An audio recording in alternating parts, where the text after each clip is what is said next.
Muito bem, nós estamos estudando, lendo esta carta tão maravilhosa, a primeira carta de Pedro.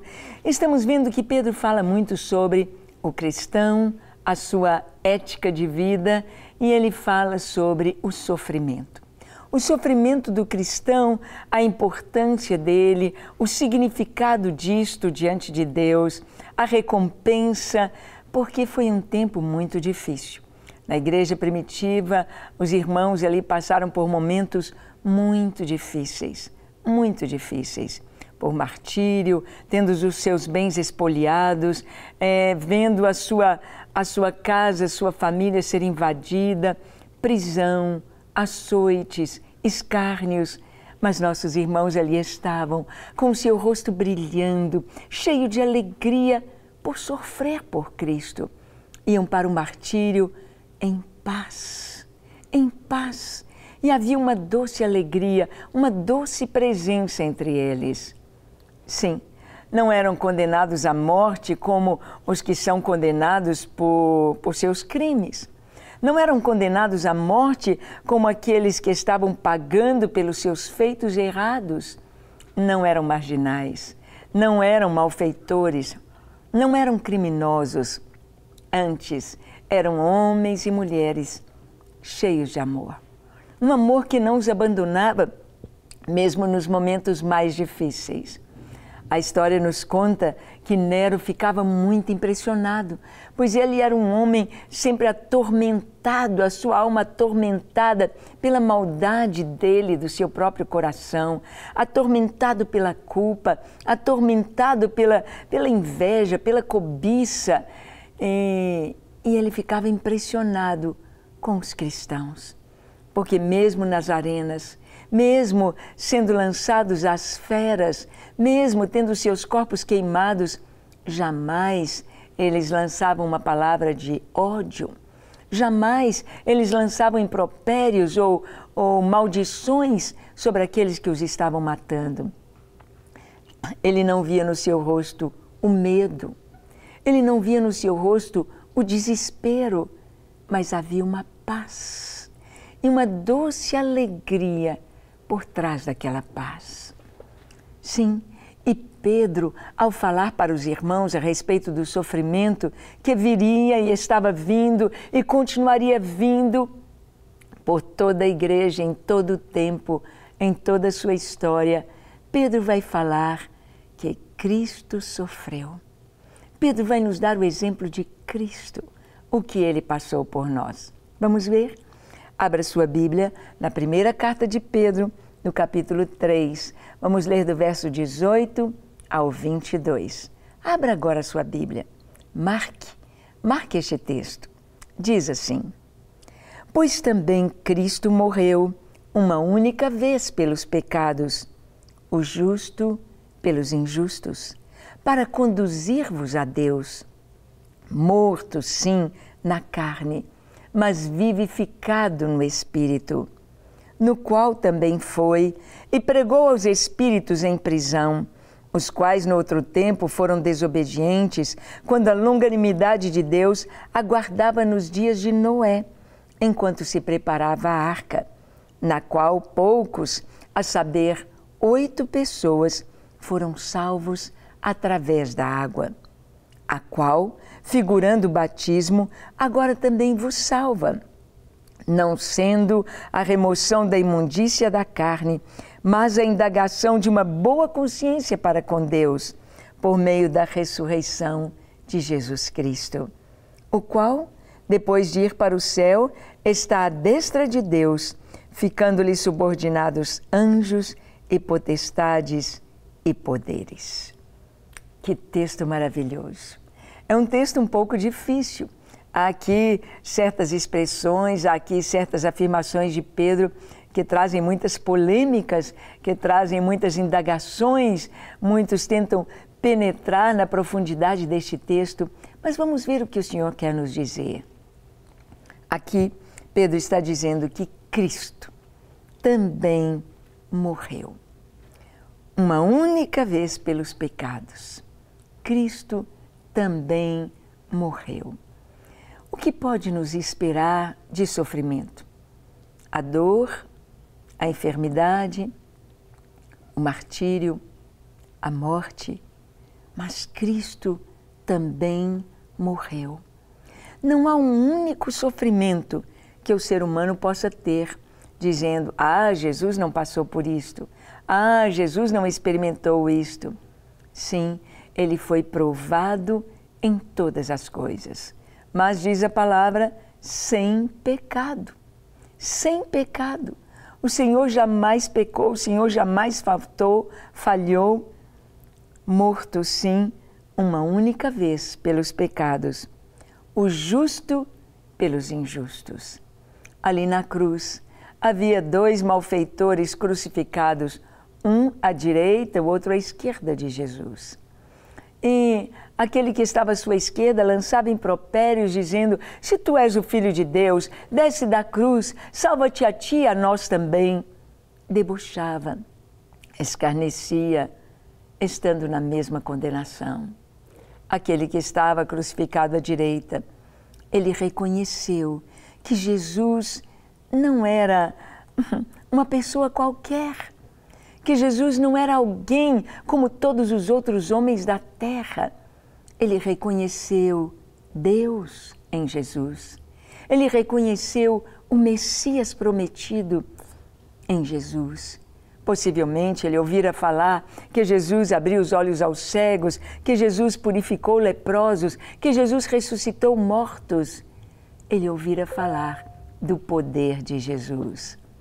E então, ele disse para o seu companheiro, ambos presos ali na cruz, ele disse, tu não temes a Deus, estando na mesma condenação, nós merecemos. Nós estamos aqui porque os nossos atos merecem. Nós fomos condenados por causa dos nossos pecados. Mas este nenhum mal fez. Nenhum mal fez. Aquele homem reconhecia que era o justo morrendo pelos injustos. Reconhecia em Jesus o Messias, reconhecia em Jesus o Salvador e clamou, Senhor, lembra-te de mim quando entrares no teu reino, quando vieres no teu reino, lembra-te de mim. E Jesus o salva dizendo, em verdade te digo que hoje mesmo estarás comigo no paraíso.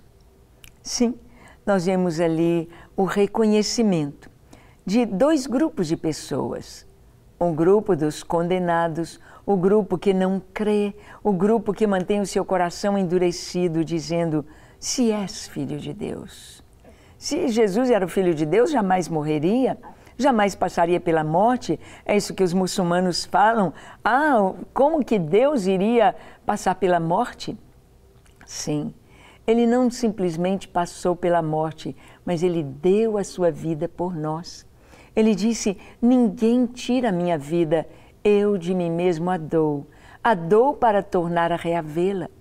Não foram os pregos, não foi hemorragia, asfixia, não foi a lança que matou Jesus. Ele disse, Pai, nas tuas mãos entrego o meu espírito. Se Jesus não dissesse isto, ele não morreria. Ele entregou a sua vida, o justo pelos injustos, para conduzir-nos a Deus. Esta é a obra de Cristo. Diz o texto, morto sim na carne, mas vivificado no Espírito. A sua carne pereceu ali, ele a entregou como um sacrifício ao Pai, ele a entregou por toda a humanidade, ele levou sobre si a nossa culpa, a nossa dor, a nossa enfermidade, toda a consequência do nosso pecado, toda a destruição que o pecado trouxe, Jesus levou sobre si para nos trazer vida. Este texto que diz que ele pregou os espíritos em prisão, na época de Noé, nos fala aqui a Escritura que Noé, somente ele e a sua família foram salvos. Somente ele e a sua família entraram na arca. Apesar da porta estar aberta, ninguém entrou. E a Bíblia nos diz que o próprio Deus fechou a porta da arca. Quando a chuva começou a cair, todos vieram, bateram, Noé, abre-nos, Noé, a água está muito forte, Noé! Mas ele não podia abrir e todos pereceram. Aqui está dizendo, Pedro está falando, no qual poucos, a saber, 8 pessoas foram salvos através da água, a qual, figurando o batismo, agora também vos salva, não sendo a remoção da imundícia da carne, mas a indagação de uma boa consciência para com Deus por meio da ressurreição de Jesus.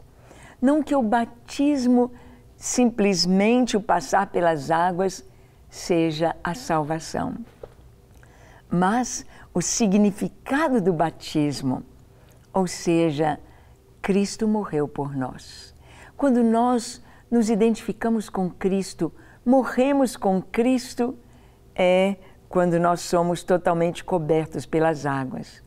Ressuscitamos com Ele ao emergir da água no batismo. Ali nos mostra um novo nascimento. Morremos e nascemos para Deus. Morremos para o mundo, morremos para o pecado e revivemos para o Senhor, para Deus. É isso. E ele diz aqui a palavra, o qual depois de ir para o céu está à destra de Deus, ficando-lhe subordinados anjos, potestades e poderes. Jesus assentou-se à direita da majestade do Pai. De lá intercede por nós. O Senhor Jesus intercede por você, intercede por nós. E é maravilhoso saber que o Senhor, de uma maneira tão maravilhosa, assentado à direita da majestade, à direita de Deus, ficam-lhe subordinados anjos, potestades e poderes. E Ele nos deu o seu nome, para que orássemos no nome de Jesus, para que recebêssemos as bênçãos dos céus pelo seu nome. E então, vamos orar agora? Feche os seus olhos, curve a sua fronte. Se for possível, se ajoelhe. Ore comigo, dizendo assim: Senhor, eis-me aqui em Tua presença. Reconheço que sou um pecador, reconheço que tenho feito tantas coisas erradas e que Tu não estás feliz com a minha vida. Nem eu, Senhor. Eu te peço perdão. Perdão pelos meus pecados, perdão por ter me afastado de Ti, perdão por não Te ouvir, perdão por pecar, perdão por estar tão longe, perdão por estar tão sujo. Mas eu clamo a Ti nesta hora, perdoa-me, lava-me, limpa-me, concede-me a vida eterna, escreve o meu nome no Teu livro e dá-me o Teu Espírito Santo para habitar em mim. Eu me entrego a Ti, Senhor, hoje e para sempre. Sou Teu, com tudo que tenho, com tudo que sou. Recebe-me. Amém. Pai, que cada pessoa que orou conosco receba Teu toque de salvação. Aqueles que precisam, recebam libertação. Aqueles que necessitam, estão passando dificuldades, recebam o Teu suprimento. Tudo o que precisam para que o Senhor seja glorificado em suas vidas. Que cada lar onde chega esta mensagem seja abençoado com a Tua paz, com o Teu amor, com a Tua bondade. No nome precioso de Jesus.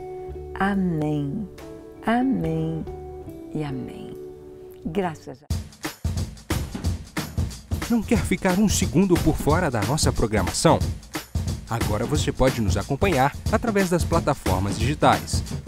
Queridos amigos e amigas, preciosos irmãos e irmãs, não perca tempo. Acesse, curta e siga-nos.